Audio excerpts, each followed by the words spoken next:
میں نے انتہائی محترم بزرگوں دوستوں ایمان توحید سے لے کر اللہ کی وحدانیت سے لے کر اور ایک مومن کے عقیدہ آخرت اور رسالت سے لے کر اس کے بیت الخلاء میں استنجے کے طریقے تک ایمان پھیلا ہوا ہے۔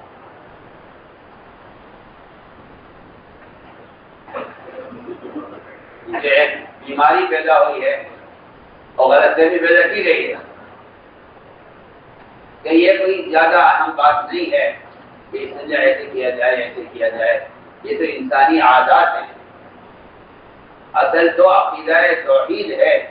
بس اگر عقیدہ توحید ٹھیک ہے تو باقی جو ضروریات زندگی ہیں اس میں حالات کے اعتبار سے، ماحول کے اعتبار سے، مزاج کے اعتبار سے، کسی ملک کسی قانون کے اعتبار سے آپ کے لیے اس کو کوئی حیرت نہیں ہے۔ ٹھیک ہے، وہ بھی اسے بھی کہہ سکتے ہیں کہ ہونا چاہیے، لیکن اصل عقیدہ توحید ہے اور اصل تو فرائض کا ادا کرنا ہے۔ میں اس بات سے حیران ہوں کہ مسلمان نے کفر و اسلام کے درمیان کے فرق کو تو سمجھ لیا، لیکن کافر اور مسلم کے درمیان کے فرق کو بھلا دیا۔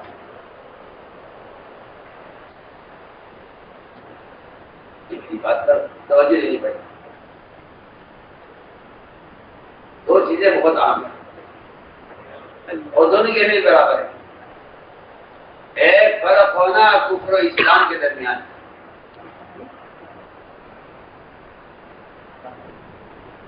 اس کو عقیدہ اور فرائض کہتے ہیں۔ اس کو عقیدہ اور فرائض کہتے ہیں۔ فرق ہونا کفر و اسلام کے درمیان، اس لیے آپ دیکھیں کہ قرآن کی آیتوں میں اور احادیث میں کفر و اسلام کے درمیان جو فرق ملے گا وہ فرائض کا اور عقیدہ کا فرق ملے گا، توحید و شرک کا فرق ملے گا، توحید و شرک کا فرق ملے گا، آخرت کے اقرار اور انکار کا فرق ملے گا، آپ صلی اللہ علیہ وسلم کی رسالت کا اقرار یا انکار ملے گا۔ لیکن سوال صرف اس کا نہیں ہے کہ کفر اسلام کے درمیان کیا فرق ہے، سوال اس کا ہے کہ کافر مسلمان کے درمیان کیا فرق ہے۔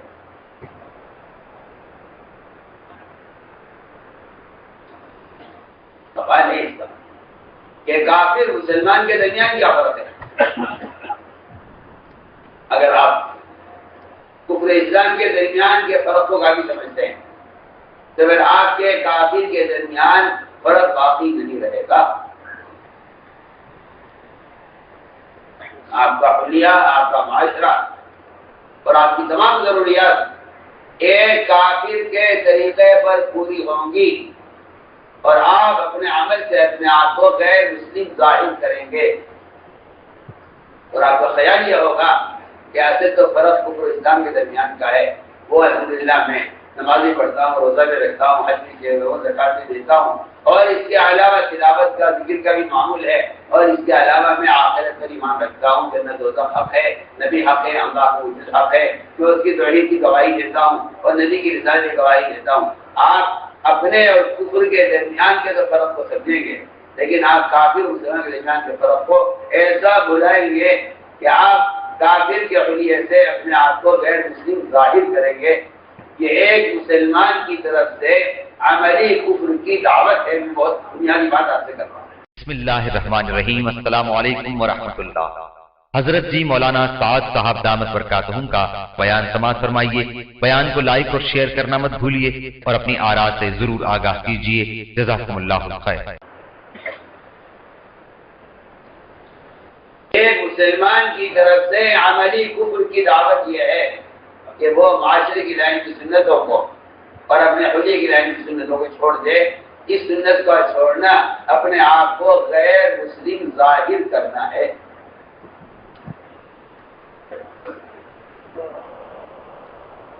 اپنے آپ کو غیر مسلم، میں آپ سے بالکل بے تکلف کرتا ہوں۔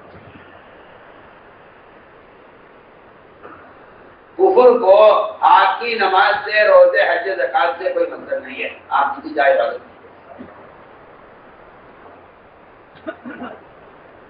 انہیں آپ کی عبادت سے کوئی غرض نہیں ہے، کوئی اختلاف نہیں ہے۔ وہ آپ کو نہ نماز سے روکیں گے، نہ روزے سے، نہ حج سے، نہ زکات سے، کچھ نہیں۔ اس لیے کہ کفر اس رات کو جانتا ہے، کفر کافر اس بات کو جانتا ہے، اور ان کا یہ مقصد زندگی ہے کہ ایک مسلمان اگر کفر اسلام کے درمیان فرق کرتا ہے تو کوئی ان کے نزدیک کو فکر کی بات نہیں ہے، لیکن اگر کوئی مسلمان اپنے اور کافر کے درمیان فرق کرتا ہے، اس بات کو کفر برداشت نہیں کرتا۔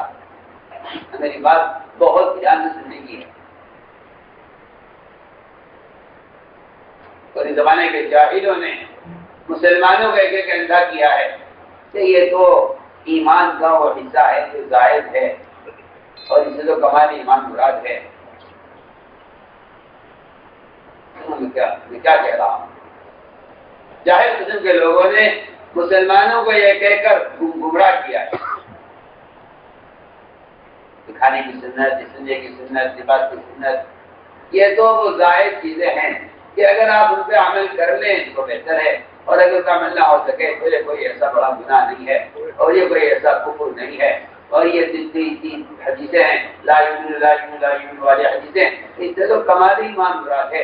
گویا کہ کمال ایمان کو نوافل کی طرح زائد چیز سمجھتے ہیں کہ اگر آپ نفلیں پڑھ لیں تو بہتر ہے، اور اگر نفلیں نہ پڑھیں تو آپ پر کوئی گناہ نہیں ہے۔ میں کہتا ہوں اس سے بڑا پاگل، جاہل، گمراہ کوئی نہیں ہوگا جس کا خیال یہ ہو کہ یہ ایمان کا وہ حصہ ہے جو مومن کی ضرورت سے زائد ہے، عمل کر رہے اس پر تو بہتر ہے، نہ کرے تو کوئی حرج نہیں ہے۔ میں کہتا ہوں اس سے بڑا گمراہ کوئی نہیں۔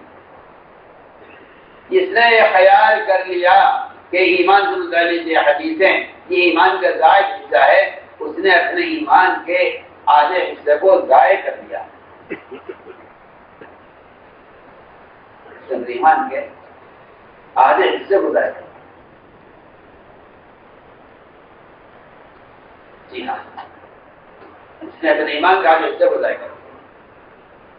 جبکہ میں آپ سے عرض کرتا ہوں کہ یہ مزاج منافقین کا تھا، کیونکہ منافقین کفر اسلام کے درمیان ایسے معلق رہتے تھے اور ایسے لٹکے رہتے تھے کہ وہ مسلمانوں کی نظر میں اپنے آپ کو مسلمان سمجھتے تھے اور کفار ان کو کافر یقین کرتے تھے۔ اتنا مشابہت ہے ان کی زندگی کفر کے کہ کفار ان کو کافر ہی سمجھتے تھے، اور وہ اپنے آپ کو مسلمانوں میں اپنے آپ کو مسلمان ظاہر کرتے تھے۔ مجھے اس بات کے کہنے میں کوئی تکلف نہیں ہے کہ وہ نماز بھی پڑھتے تھے، روزہ بھی رکھتے تھے، اور بہت مشکل سے وہ اللہ کے راستے کا خروج بھی کر لیا کرتے تھے، کیونکہ انہیں معلوم تھا کہ اگر یہ فرائض چھوڑ دیے ہم نے اجتماعی تو پھر ہم مسلمانوں میں سے نہیں رہیں گے، اور مسلمان ہمیں اپنی جماعت سے خارج سمجھیں گے۔ اس مجبوری میں وہ فرائض پر عمل کر لیا کرتے تھے۔ میں تو بے تکلف آپ سے عرض کر رہا ہوں کہ اس زمانے کا منافق، اس زمانے کا منافق اس درمیانے والے اسلام سے وہ بالکل راضی اور مطمئن تھا۔ آپ میری بات پر توجہ دیں گے۔ ایمان کا ایک حصہ ضائع کر دیا لوگوں نے یہ کہہ کر کہ یہ احادیث روایتیں یہ سب ایمان کا وہ زائد حصہ ہے، اگر آپ چاہیں تو اختیار کر لیں، چاہیں تو آپ چھوڑ دیں۔ میں کہتا ہوں اس کو نبی کہنا حماقت ہے اور جہالت ہے، جبکہ بات اصل یہ ہے، بات اصل یہ ہے کہ مسلمان کو جتنی نفرت اور جتنی دوری ایک بت کی پوجا کرنے سے ہونی چاہیے،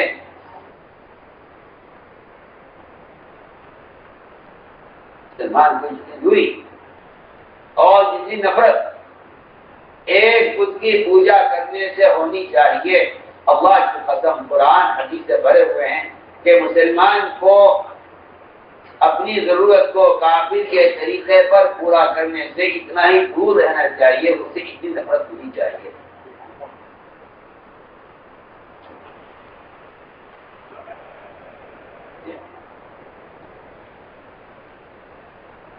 یہ جو ایک فتنہ پیدا ہوا ہے مسلمانوں میں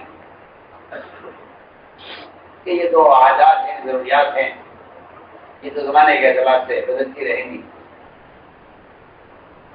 اصل تو مسئلہ توحید و رسالت کا ہے، اور اصل مسئلہ تو عقیدے کا اور فرائض کا ہے۔ میں آپ سے عرض کرتا ہوں، صحابہ نے سوال کیا آپ سے، یا رسول اللہ، ان کفار کا ایک طریقہ ہے اور وہ بھی ایک انتظامی لائن کی ہے، وہ انتظامی لائن کا ان کا طریقہ یہ ہے کہ جب یہ جنگ سے فارغ ہوتے ہیں تو یہ اپنے ہتھیار ایک طرف پر لٹکا دیتے ہیں، حفاظت کے لیے، سہولت کے لیے۔ یہ کہ زمین پر رکھیں گے تو زمین زنگ کھا جائے گی اور لوہا زنگ کھا جائے گا، خراب ہو جائے گا۔ یہ اپنے ہتھیار ایک طرف پہ لٹکا دیتے ہیں، آپ نے اجازت دیجیے، کیا ہم بھی ایسا کر لیں؟ کیا ہم بھی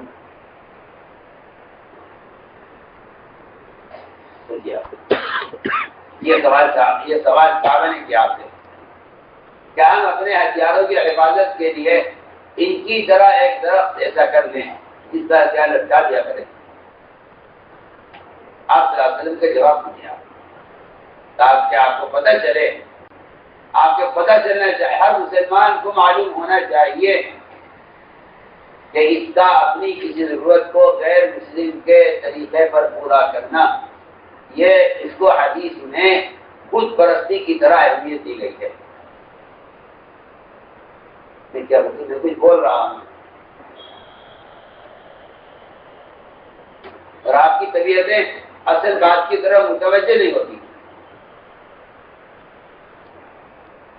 آپ کو یہودی بنانے کے لیے یہ کہا گیا ہے آپ سے کہ اصل تو توحید اور عقیدہ ہے اور اصل تو فرائض ہیں، باقی تو فروعی چیزیں ہیں، کوئی آدمی عمل کر لے تو جتنا کر سکے اتنا کر لے، اس کی کوئی زیادہ اس میں کوئی زیادہ اجبار نہیں ہے۔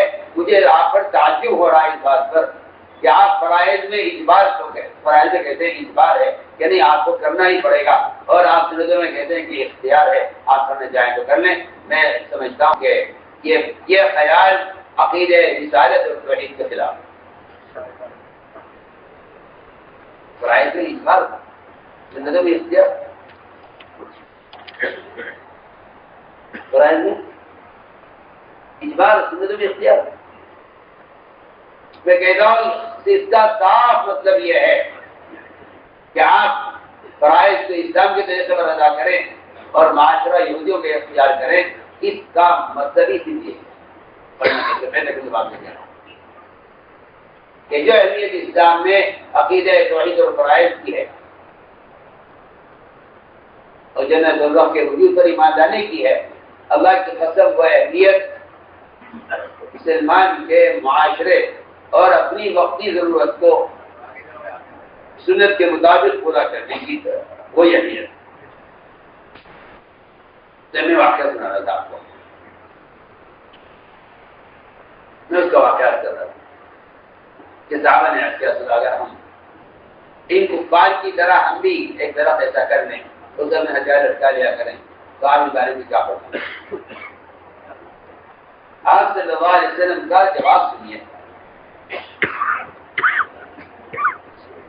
آپ یہ کہہ کے ٹال دیتے یہ ہمارا طریقہ نہیں ہے، یا آپ یہ کہتے کہ بھئی ہمیں ان کے طریقے پر نہیں چلنا چاہیے؟ آپ نے جواب کیا دیا؟ آپ نے فرمایا کہ جب بنی اسرائیل موسیٰ علیہ السلام کے ساتھ بحر قلزم سے پار ہو گئے اور دونوں غرق ہو گیا، وہاں سے نکل کر راستے میں چلتے ہوئے ان کی نظر پڑی بنی اسرائیل کی، ان کو ایک جگہ نظر آیا کہ کچھ لوگ اپنے بت کی پوجا کر رہے تھے، لوگ اپنے بت کی پوجا کر رہے تھے، ان کو یہ طریقہ اچھا لگا، انہوں نے کہا موسیٰ علیہ السلام سے، بنی اسرائیل نے، اجعل لنا الہا کما لہم آلہہ، ہمارا بھی ایک ایسا بت ہونا چاہیے جیسا بت ان کا ہے۔ آپ نے کیا صحابہ کا سوال ہے جن کے طریقے پر ہتھیار لٹکانے کا، آپ کا جواب ہے کہ تمہارا یہ مطالبہ، آپ پوچھیے، میں عرض کرتا ہوں یہ سوال تو غیروں کے طریقے پر ضرورت کے پورا کر ہوا ہے۔ میں عرضی چاہتا ہے کہ تینوں مثالوں پر غور کیا جائے، عادات میں، ذکر میں اور عبادات میں، تینوں کی مثال پیش کریں۔ یہ پہلی مثال ہے کہ ضرورت میں ایک چیز کا سوال کیا گیا، تو آپ نے جواب میں فرمایا کہ تمہارا مجھ سے ایک درخت کا مطالبہ کرنا ان کافروں کی طرح ہتھیار لٹکانے کے لیے، تمہارا مطالبہ بالکل بت پرستی کا برابر ہے کہ موسیٰ علیہ السلام سے بنی اسرائیل نے کہا تھا ہماری لیے بھی ایک ایسا کچھ ہونا چاہیے جیسا کچھ ان کا ہے۔ یہ جواب آپ نے دیا، آپ نے یہ جواب کیا۔ اس جواب کا صاف مطلب یہ ہے کہ مسلمان کو جتنی نفرت اور دوری خود پرستی سے ہونی چاہیے، اتنی نفرت اور اتنی دوری کفار کے ہر طریقے سے اور ان کے ہر عمل سے، اگر وہ عمل ضرورت کے لائق کا ہو، اسے دور رہنا چاہیے۔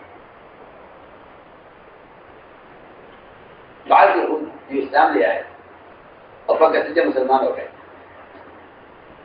انہوں نے حضور اکرم صلی اللہ علیہ وسلم سے اجازت مانگی کہ یا رسول اللہ اگر آپ کی اجازت ہو تو ہم توریت پڑھ لیا کریں، صرف تلاوت کی اطاعت تو کریں گے قرآن کی، قرآن ہمارا امام ہے، قرآن ہمارا مقتدا ہے، قرآن ہمارا مطاع ہے، اسی کی اطاعت کریں گے،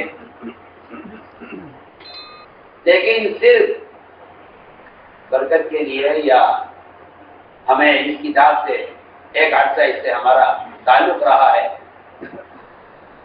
پھر ہم آپ پر ایمان لے آئے، تو کیا اجازت ہے کہ ہم کبھی کبھی توریت پڑھ لیا کریں؟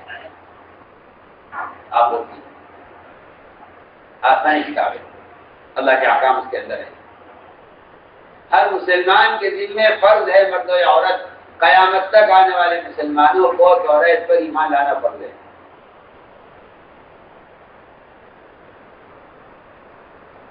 اس کتاب پر ایمان لانا فرض ہے۔ اس کتاب کو صرف پڑھنے کی اجازت مانگی ان صحابہ نے جو اسلام میں داخل ہو گئے تھے اور یہودیت کو چھوڑ کر انہوں نے اسلام کو قبول کر لیا تھا اور آپ پر ایمان لے آئے تھے۔ ادھر نے اجازت مانگی آپ سے کہ کیا ہم توریت پڑھ لیا کریں؟ ادھر قرآن نازل ہوا، اللہ نے ڈانٹ پلائی ان کو اور فرمایا اللہ تعالیٰ نے ادخلوا فی السلم کافہ، اسلام میں پورے داخل ہو جاؤ۔ یہ حکم خدا نہ کرے نماز کے انکار کرنے پر یا زکوٰۃ کے انکار کرنے پر یا روزے کا انکار کرنے پر یا حج کا انکار کرنے پر نہیں آیت نازل ہوئی یہ اسلام میں پورے داخل ہو جاؤ۔ یہ ادخلوا فی السلم کافہ یہ آیت نازل ہوئی ہے اس موقع پر جب اسلام لانے والے یہودیوں نے جو پہلے یہودی تھے اسلام لے آئے، تو انہوں نے صرف توریت پڑھی اجازت چاہیے کہ ہم توریت پڑھنا چاہتے ہیں۔ قرآن کو اسلام کو اتنی بات برداشت نہیں ہوئی کہ یہ محمد صلی اللہ علیہ وسلم پر ایمان لے آئے اور قرآن پر ایمان لے آئے اور پھر ان کا دل چاہے توریت پڑھنے کو، کیوں کیا بات ہے؟ آپ صلی اللہ علیہ وسلم پر غصہ کیوں آیا؟ اور آپ کے غصے کو دیکھ کر پوری مسجد نبوی وہ ہتھیاروں سے اور صحابہ سے بھر گئی۔ آپ کے غصے کو دیکھ کر کیوں ایسا غصہ آیا آپ کو؟ حضرت عمر کے ہاتھ میں دورہ کے اوراق دیکھ کر آپ کو غصہ کیوں آیا اتنا زیادہ؟ بات کیا یہ بات یہ ہے کہ اگر آپ محمد صلی اللہ علیہ وسلم کے طریقے کو چھوڑ کر کسی اور کتاب کو پڑھ کر اس بات کا پورا اندیشہ ہے کہ آپ کو دوسرا طریقہ اچھا لگے گا تو آپ گمراہ ہو جائیں گے، آپ قیامت میں کفار کے ساتھ ہوں گے اور آپ ہمیشہ کے لیے ناکام ہو جائیں گے۔ بالکل سیدھی بات دیکھیں توریت آپ پڑھیں گے تو آپ کا دل چاہے گا کہ اس میں فلاں چیز اچھی لگ رہی ہے، اس طرح عمل کیا جائے۔ آج اگر موسیٰ علیہ السلام زندہ ہو کر آ جائیں اور وہ اپنی زمانے کی شریعت پر عمل کریں تو وہ گمراہ وہ نجات نہیں پائیں گے موسیٰ علیہ السلام، حالانکہ نبی ان کے لیے بھی نجات میرے طریقے میں ہے اگر آج زندہ ہو کر آ جائیں، اور اگر تم نے ان کے طریقے پر عمل کیا عمر تم گمراہ ہو جاؤ گے۔ تو حالانکہ ان کو مستقل شریعت دی گئی۔ میں سوچتا ہوں کبھی کبھی کہ ایک نبی کے منسوخ طریقے پر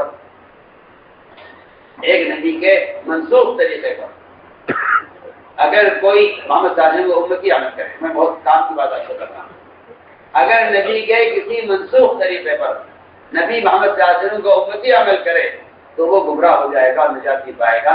تو اگر کوئی آدمی کافروں کے طریقے پر عمل کرے تو کیا اس کو نجات کی ہو سکتی؟ آپ میری جملے پر غور کریں، کچھ کیا اللہ اکبر۔ اولو العزم پیغمبر موسیٰ علیہ السلام اگر آج کوئی ان کی شریعت پر عمل کرے، آج کی ان کی شریعت پر عمل کرے، میں آپ سے بہت کام کی بات کر رہا ہوں، یا وہ خود زندہ ہو کر آ جائیں اور وہ اپنی شریعت پر عمل کریں تو وہ نجات نہیں پائیں گے۔ صحیح حدیث ہے، صحیح روایت، وہ نجات نہیں پائیں گے۔ اس نبی کی آمد نے نبیوں کے طریقوں کو منسوخ کر دیا ہے، اس نبی کی امت کفار کے طریقوں کو اختیار کر کے کامیاب کیسے ہو سکتی ہے؟ میں تو آپ سے بالکل بے تو آسان بات کر رہا ہوں، کیا خیال ہے؟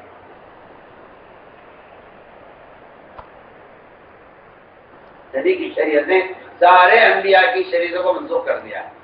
اس نبی کی امت اگر پچھلے انبیاء کی طریقے پر عمل کرے تو نجات نہیں پائے گی۔ تو خود ہی سوچیے آپ، اگر کوئی مسلمان کسی کافر کے طریقے پر عمل کرتا ہے تو کیا اس کو نجات کی امید ہو سکتی ہے؟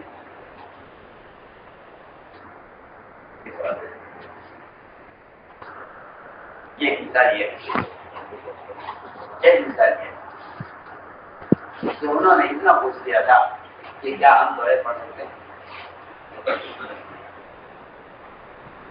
اس پر قرآن نے فوراً تنبیہ کی، اور قرآن نے کہا کہ دو کشتی کے سوار مت بنو اور ہو جاؤ گے۔ اصول مصری میں کعبہ کا مطلب یہ ہے، اصول مصری میں کعبہ کا مطلب یہ ہے اسلام میں پورے داخل ہو جاؤ۔ آپ اندازہ کریں، اگر دو کشتیوں میں آدمی ایک پیر اس کشتی میں رکھے، ایک پیر اس کشتی میں رکھے تو کیا یہ آدمی سفر کر سکتا ہے؟ کیا خیال ہے آپ کا؟ کیا یہ ساحل تک پہنچ سکتا ہے؟ آپ کا بہت ٹھیک ہے۔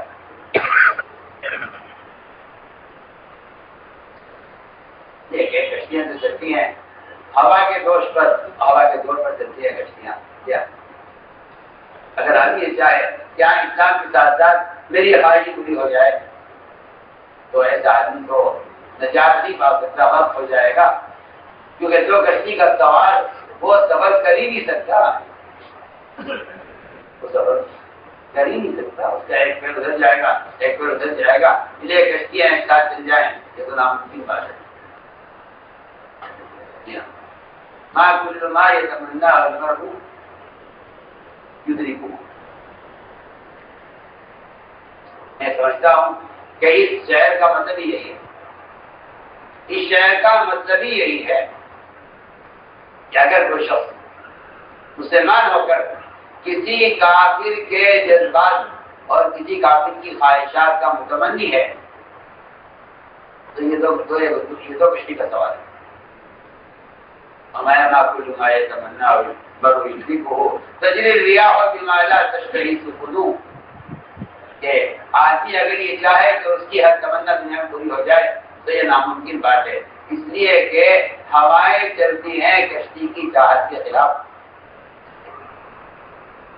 ہوائیں چلتی ہیں کشتی کی چاہت کے خلاف، کشتی سے جانا چاہتی ہے ہوا چلے جاتی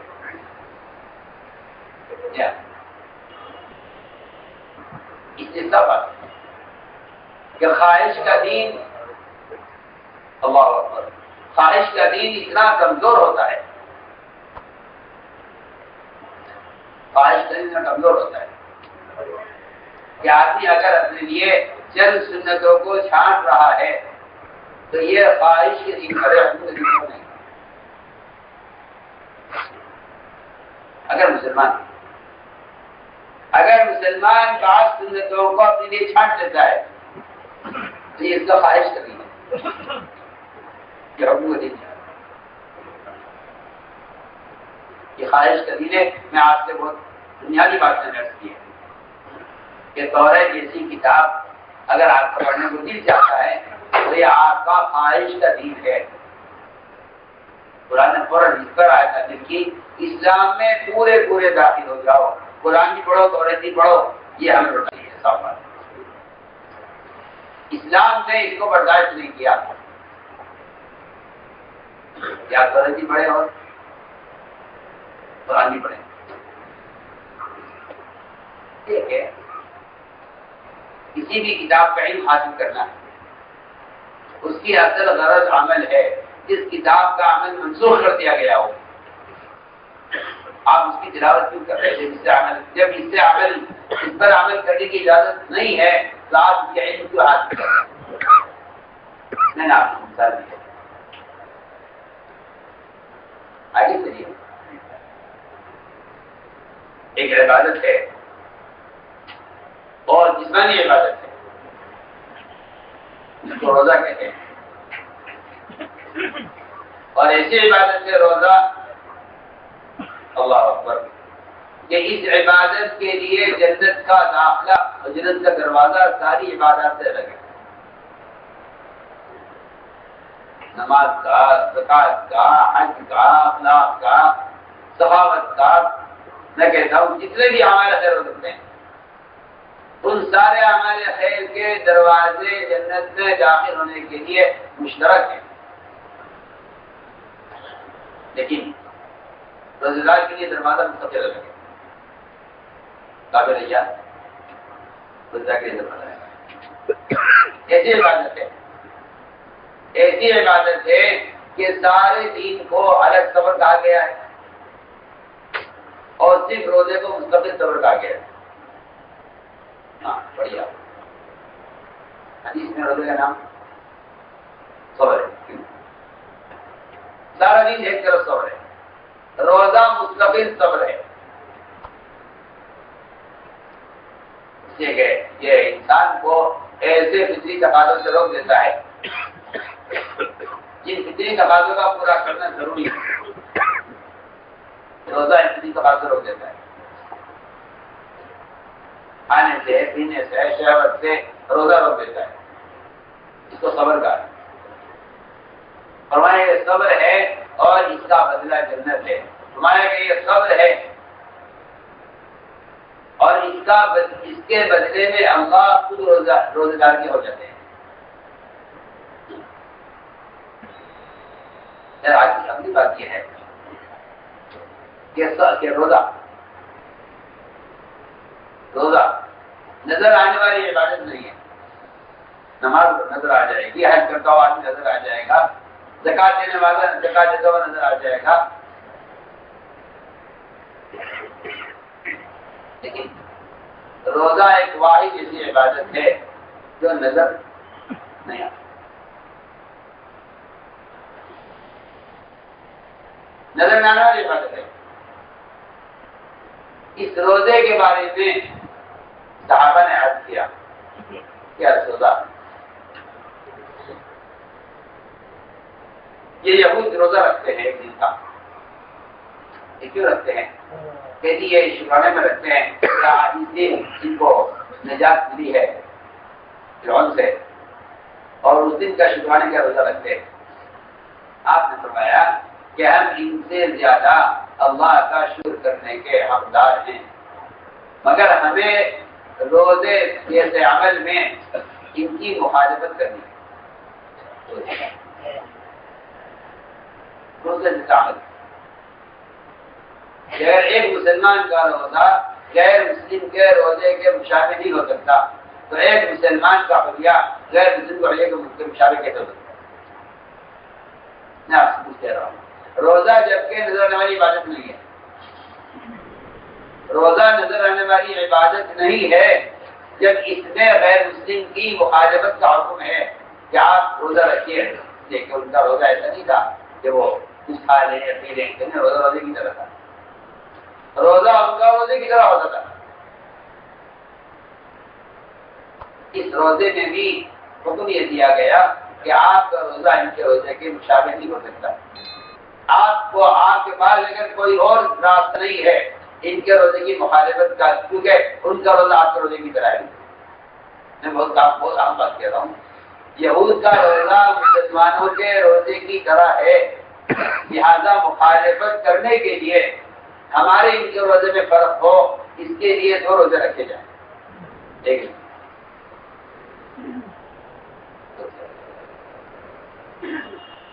مخالفت میں سوچیے، کیونکہ آپ کا ان کا روزہ بالکل ایک سا ہے. فرق کیسے ہوگا؟ فرق کیسے ہوگا آپ کے یہود کے روزے میں؟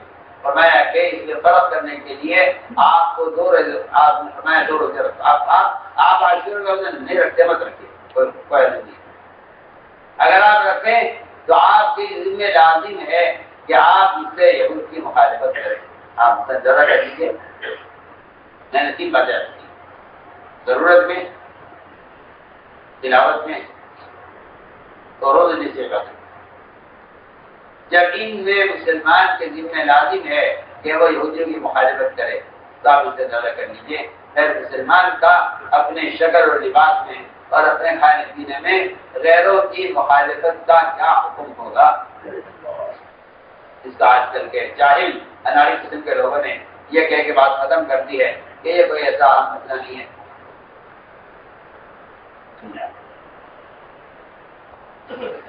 اس لیے کہ معاشرے کا نظام عجیب ہے. اس کا سب سے پہلا مقصد یہ ہے کہ مسلمان کا سب سے پہلے معاشرہ منتظر ہو. مسلمان کے پہلے معاشرہ منتظر، لیکن اس میں کوئی شک نہیں ہے کہ مسلمان کے عقیدے اور مسلمان کے فرائض کی حفاظت اللہ کی قسم صرف معاشرت ہے. آپ کو سمجھ نہیں آئے گی یہ بات. مجھے معلوم ہے کہ آپ کے دماغ کی وسعت اتنی ہے نہیں کہ یہ بات آپ کے دماغ میں سما سکے. مجھے معلوم ہے. وجہ یہ ہے کہ جن کے دماغ اور دل غیروں کے طریقوں سے متاثر ہو جاتے ہیں، انہیں ایسی باتیں غلو اور زیادتی معلوم ہوتی ہیں. ایسے لوگوں کو لوگ شدید اور شدت پسند کہتے ہیں. میں آپ سے عقیدہ رکھتا ہوں. توحید اور فرائض اللہ کی قسم معاشرے کے بغیر ان کی حفاظت نہیں ہو سکتی. معاشرے کے بغیر ان کی حفاظت،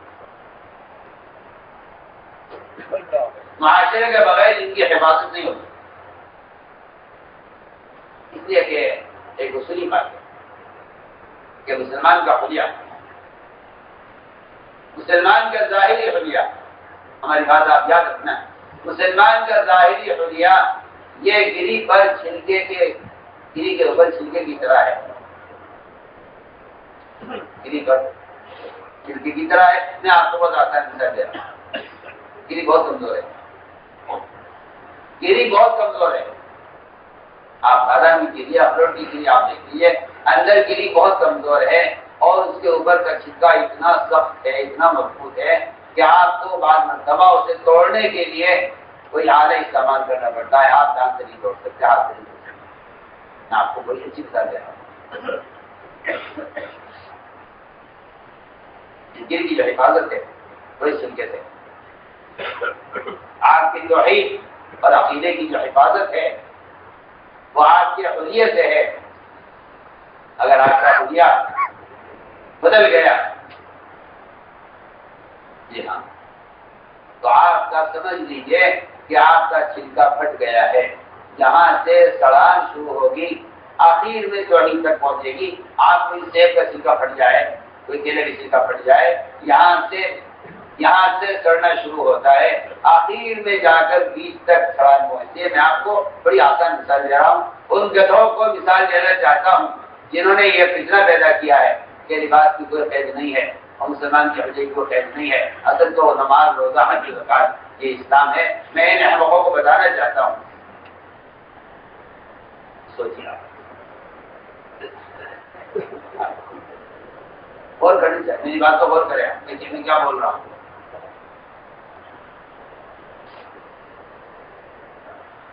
اس لیے کہ اصل یہودیت کا جو اصل مقصد ہے وہ ساری دنیا کے انسانوں، مسلمانوں کو اپنے حلیے میں رکھنے کا ان کا بنیادی مقصد ہے. آپ زکات دیں، نماز پڑھیں، روزہ رکھیں، حج کریں، حدیثوں کے بدل کیا وجہ ہے؟ میں حیران اس بات سے. مسلمان کے یہاں اسلام کے حلیے کی اہمیت نہیں ہے، لیکن یہود و نصارہ کے یہاں اپنے حلیے کی اہمیت مسلمان کے اسلامی حلیے سے زیادہ ہے.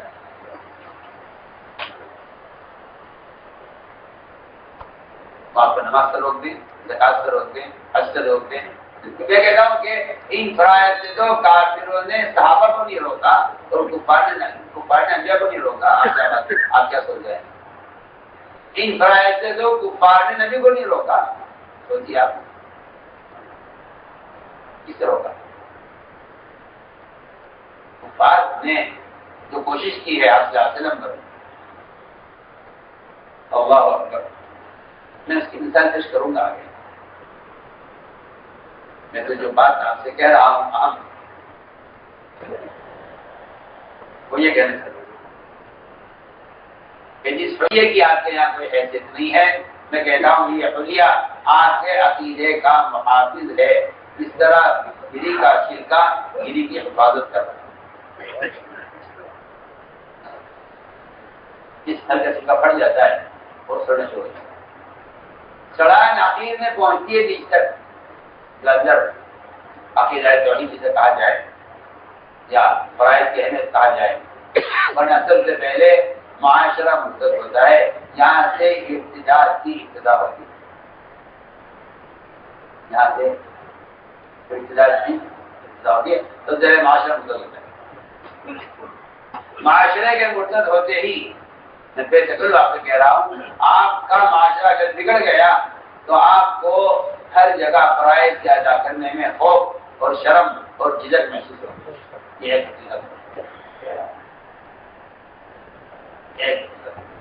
آپ کا حلیہ ہی تقاضا کرے گا اس بات کا کہ یہاں نماز کو موقع نہیں دیا. عبادت نہیں. معاشرے کا اقتدار فرائض کا استحقاق پیدا کرتا ہے، فرائض کو ہلکا بنا دیتا ہے، اور فرائض کا استحقاق مسلمان کو مرتد کر دیتا ہے. میں تو بالکل صاف بات کر رہا ہوں. فرائض کو ہلکا سمجھنا مسلمان کو مرتد کر دیتا ہے، اور مسلمان اسلام پر باقی نہیں رہ سکتا کہ فرائض کو ہلکا سمجھتا ہو.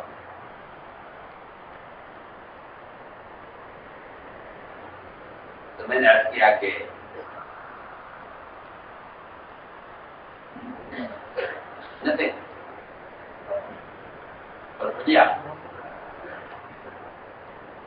میں آپ سے بے تکلف کہہ رہا ہوں، اسلام کا تعارف نہ نماز سے ہے، نہ روزے سے ہے، نہ زکات سے، نہ حج سے. میں آپ سے کہہ دیتا ہوں صاحب، حقوق اللہ سے اسلام کا تعارف نہیں ہوتا.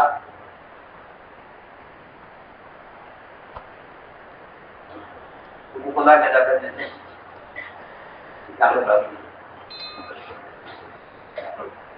حقوق اللہ کے ادا کرنے سے اسلام کا تعارف نہیں ہوتا، نہ اسلام کا تعارف ہوتا ہے اور نہ اسلام کا اس میں اسلام کا امتیاز ہے، بالکل نہیں۔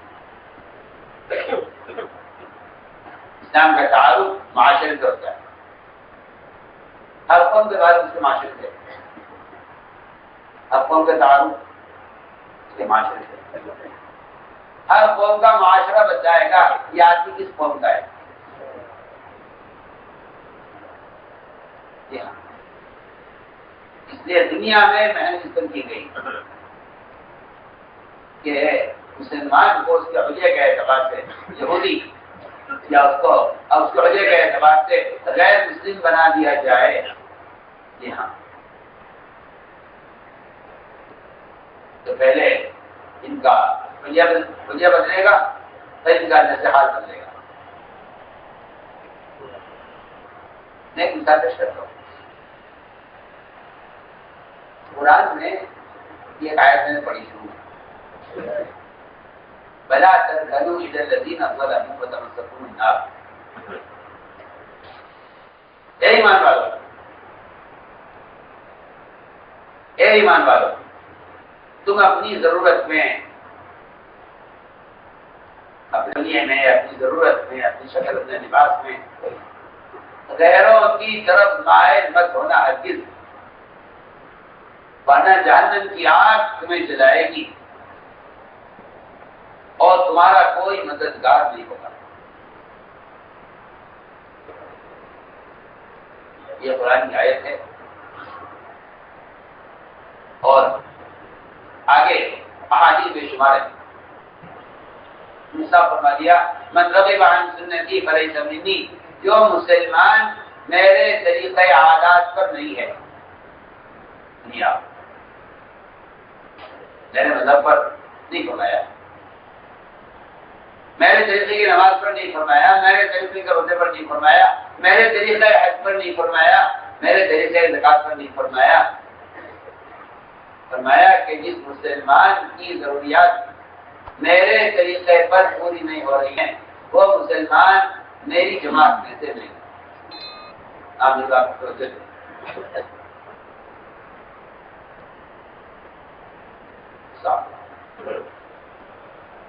یہ بات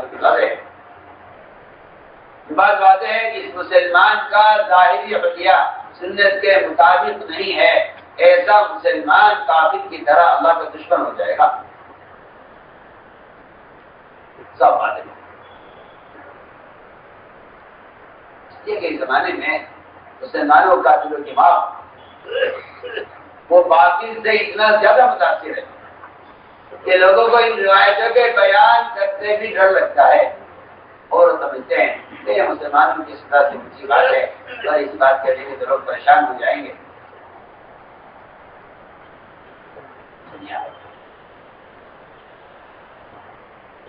میں کہتا ہوں آپ سے بے تکلف کہتا ہوں، جتنا تعصب مسلمان کے دل میں کافر کا ہوگا اتنا اس کا معاشرہ متاثر ہوگا۔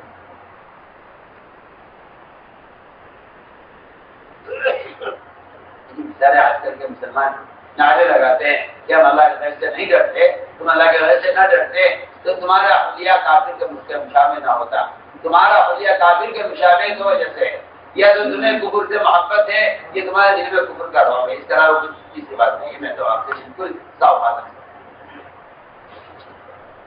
مسلمان کا حلیہ سنت کے خلاف ہونے کی صرف دو وجہ ہو سکتی ہے،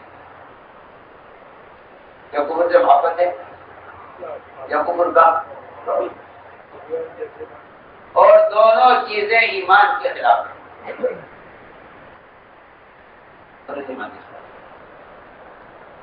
کافر سے محبت ایمان کے خلاف ہے اور کافر کے دل میں رعب ہونا بھی ایمان کے خلاف ہے۔ اس لیے کہ مومن اللہ کے غیر سے متاثر نہیں ہوتا اور مومن اللہ کے غیر سے محبت نہیں کرتا۔ صاف مسلمان سوچتا ہے کہ میں اس ماحول میں، اس ملک میں، اس شعبے میں، اس ڈپارٹمنٹ میں میں کون کون سی سنت پر عمل نہیں کر سکتا۔ یہاں تک کہ یہ اتنا متاثر ہو جاتا ہے، اللہ اکبر، خلاف سنت قوانین سے اتنا متاثر ہو جاتا ہے کہ یہ اللہ کا قانون ہے، اللہ کا قانون ہے، معاشرے کو کہہ رہا ہوں اللہ کا قانون، توحید رسالت فرائض سے نہیں کہہ رہا ہوں، میں معاشرے کو اللہ کا قانون کہہ رہا ہوں۔ یہ مسلمان اتنا متاثر ہوتا ہے غیروں سے کہ یہ اللہ کے قانون، اللہ کا قانون، اس کو تو قانون پیش نہیں کرتا، یہ میرا خدا کے قانون ہے، البتہ کافر کے قانون کو اللہ کے سامنے پیش کر دیتا ہے۔ یہ میں کیا بولتا ہوں، کافر کے قانون کو اللہ کے سامنے، کہ اللہ میں کیا کروں، ان کفار کا قانون یہ ہے، میں کیا کروں، ان کافروں کا قانون یہ ہے یہاں، اور اپنے آپ کو مظلوم سمجھ کر اور مجبور سمجھ کر یہ کفر کے قانون کو سنت کے خلاف قبول کر رہا ہے، اسے کیا کرتے؟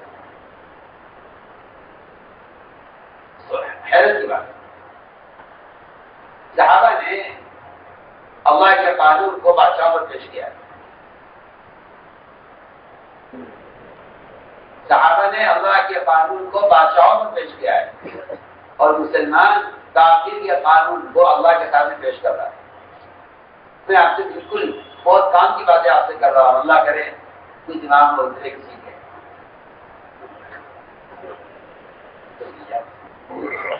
جہاں کسی ڈپارٹمنٹ کا کوئی قانون سننے کے خلاف آتا ہے، مسلمان اللہ کے سامنے کہتا ہے جی میں کیا کروں، ان کا قانون یہ ہے۔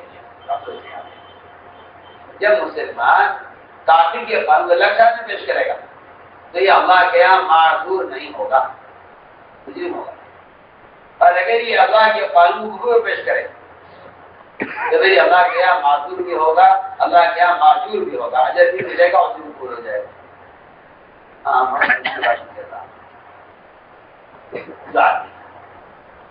جو آدمی اللہ کے قانون کو کفر پر پیش کرے،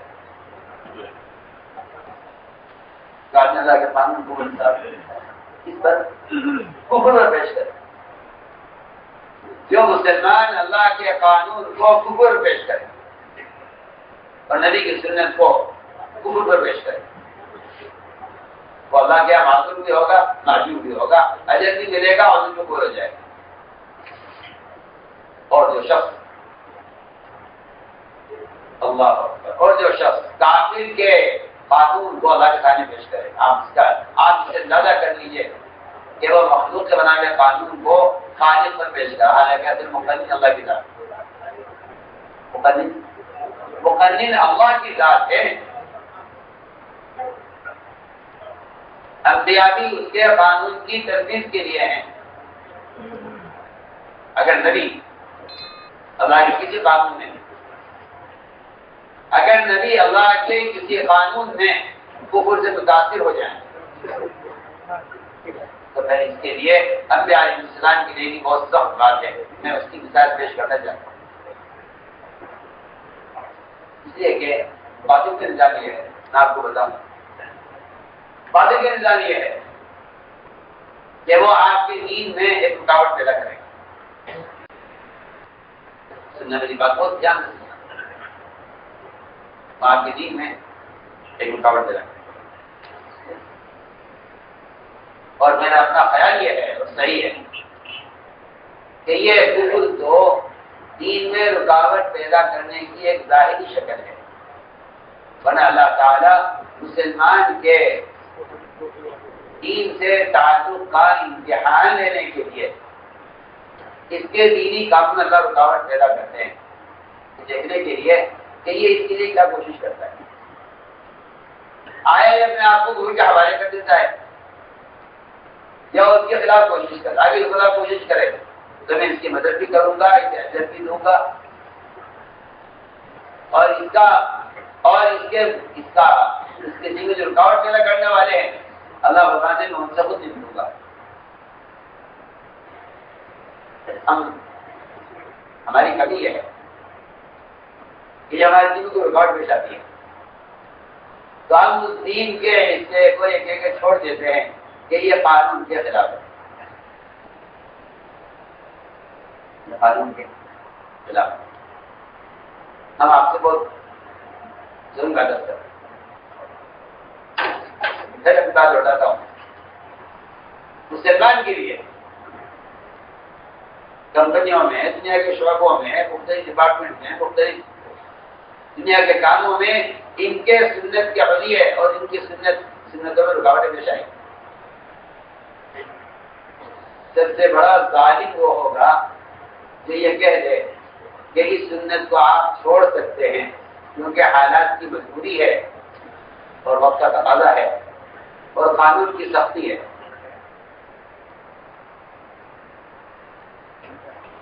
اللہ تعالیٰ کا عجیب و غریب نظام ہے. اللہ کا عجیب و غریب نظام ہے. اللہ تعالیٰ جس کام کے کرنے کا حکم دے رہے ہیں اس میں رکاوٹ پیدا کرتے ہیں بندے کی کوشش کو دیکھنے کے لیے. اور اللہ کا عجیب و غریب نظام ہے. اللہ جس کام سے روکتے ہیں بندے کو اس کی سہولت دیتے ہیں. آپ دیکھیے آپ کو سود میں سہولتیں ملیں گی، جھوٹ کی سہولت، سود کی سہولت، غبن کی سہولت، میں کہتا ہوں گناہ کرنے کی بے انتہا سہولتیں. اللہ اپنے بندے کا امتحان لیتے ہیں کہ اگر میں اس کو حرام کام کی سہولت دے دوں تو یہ اس سے بچتا ہے یا نہیں، اور اگر اس کو جائز کام میں رکاوٹ پیدا کر دوں تو اس کے لیے کوشش کرتا ہے. ہاں مثال دیتا ہوں. اللہ نے اصحاب السبت پر ہفتے کے دن شکار حرام کر دیا. ہفتے کے دن شکار اللہ تعالیٰ کو اس سے کیا فائدہ ہے؟ یہ ہفتے کو شکار کرے نہ کریں، اللہ کو اس سے کیا فائدہ ہے؟ اللہ نے ہفتے کے دن شکار حرام کر دیا. ہفتے کے دن شکار حرام کر دیا. میں اس کی مثال دے رہا ہوں. ہفتے کے دن شکار حرام ہوا تو اس پر اللہ تعالیٰ نے ان کو اس حرام سے بچانے کے لیے مچھلیوں کو غائب نہیں کیا یا مچھلیوں کو سمندر کی تہہ میں نہیں چھپا دیا کہ یہ شکار نہ کر سکے. اللہ نے ساری مچھلیوں کو سمندر کی سطح پر کرنا سکتا. ساری مچھلیاں سمندر کی پانی نظر نہیں آتا تھا. امتحان لکھا مفسرین نے پانی نظر نہیں آتا تھا، مچھلیاں اوپر رہتی تھی، پانی نیچے رہتا.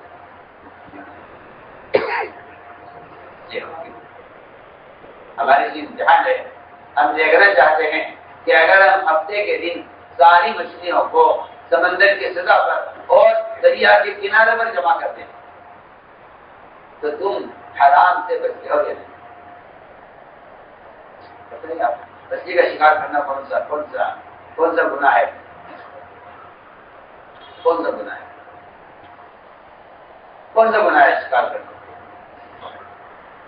لیکن ہم تمہارے امتحان لینا چاہتے ہیں کہ ہم نے تمہارے لیے ایک حلال چیز کو حرام کر دیا ہے. جس چیز کو ہم نے حرام کر دیا ہے ہم اس کا حاصل ہونا مشکل نہیں کریں گے بلکہ آسان کریں گے. دیکھیں اگر ہم تمہیں سہولت دیتے ہیں، حرام کام کے کرنے کی سہولت دیتے ہیں تو تم اس سے بچتے ہو یا نہیں؟ عجیب و غریب مثال، عجیب و غریب مثال. ہم دیکھیں بچتے نہیں بچتے.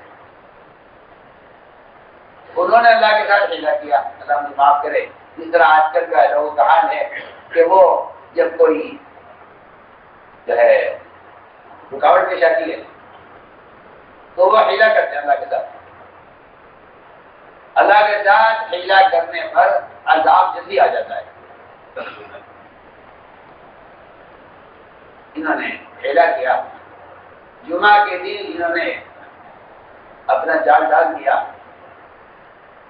اور ہفتے کو جال پڑا رہا. ہفتے اوپر آ گئی، اتوار کو جال کھینچ دیا اور یہ کہہ دیا جی ہم نے تو ہفتے میں شکار نہیں کیا.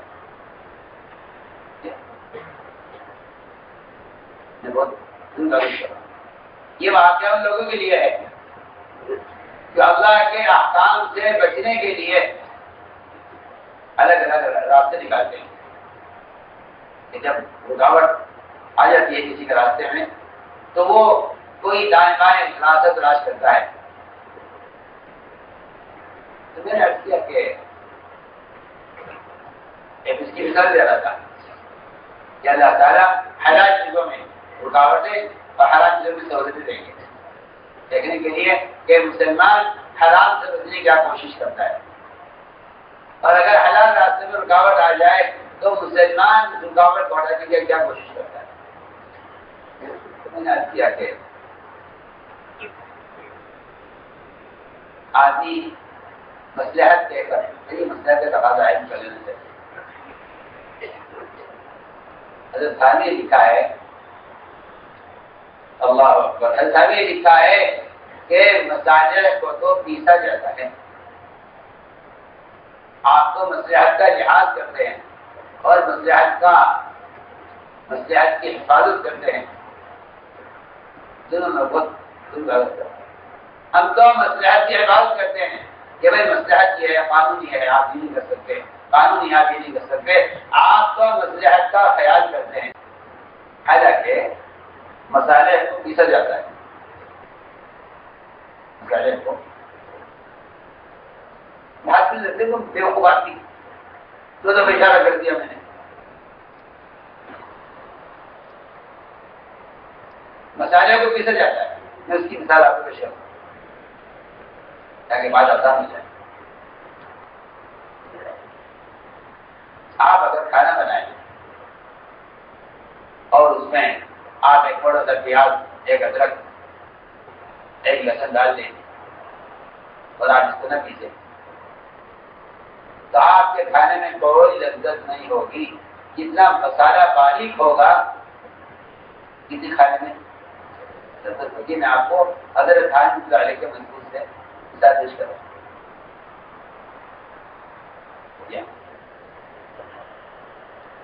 مسالے کو پیسنے میں خالی لذت ہے،